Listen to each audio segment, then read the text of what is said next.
Utsman bin Affan gugur sebagai syahid, sesuatu yang sudah dinubuatkan Nabi Shallallahu Alaihi Wasallam. Segala sesuatu merupakan ciptaan Allah. Segalanya pun akan kembali kepadanya. Hal itulah yang disampaikan Khalifah Utsman bin Affan. Sang pengganti kepemimpinan Umar bin Khattab itu sedang mengingatkan kaumnya yang sudah dipanas-panasi sang pemfitnah Abdullah bin Sabah. Maka dari itu, janganlah pemuka-pemuka kalian merasa berat mendekatiku.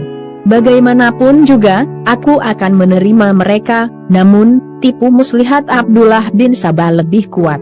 Dia tetap berhasil mengerahkan para pemberontak untuk mengepung Utsman. Menghadapi pengepungan ini, Utsman memilih bersabar dan tidak ingin ada pertumpahan darah.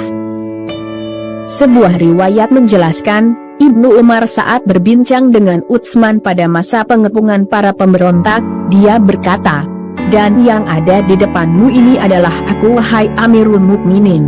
Perintahlah aku dengan apa saja yang menjadi kehendakmu." Utsman menjawab, "Semoga Allah membalas keluarga Umar bin Khattab radhiyallahu anhu dengan kebaikan." Dia ucapkan kalimat ini 2 kali. Kemudian, Utsman berkata, "Aku tidak perlu meneteskan darah."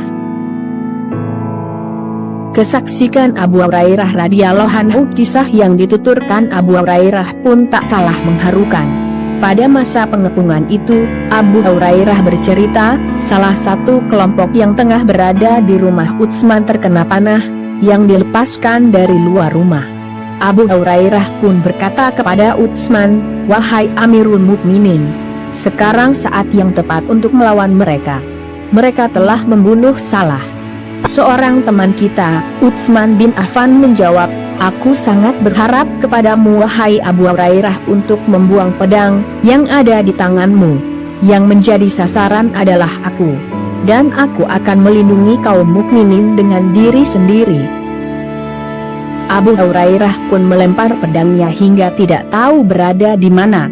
Malangnya, para pemberontak mulai menyerang. Mereka mendobrak pintu dan mencoba melewati cucu Nabi, yakni Hasan dan Husain.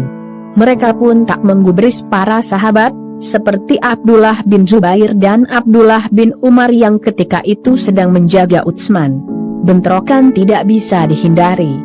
Para pemberontak mengalahkan penjaga dan berhasil masuk ke dalam rumah. Muhammad bin Abu Bakar, orang yang terkena provokasi pemberontak, memegang janggut Utsman. Utsman berkata, "Wahai putra saudaraku, lepaskan janggutku.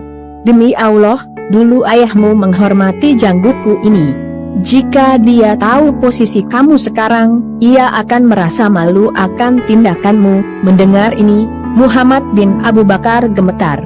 Dia pun keluar dari rumah Utsman dengan bercucuran air mata karena menyadari kekeliruannya. Anak Abu Bakar As-Siddiq itu pun berbalik mengarahkan pedangnya kepada para pemberontak.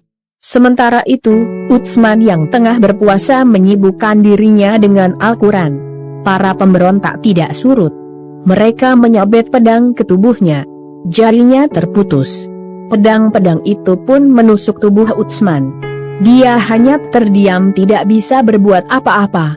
Pada usianya yang mencapai 80 tahun, Utsman wafat.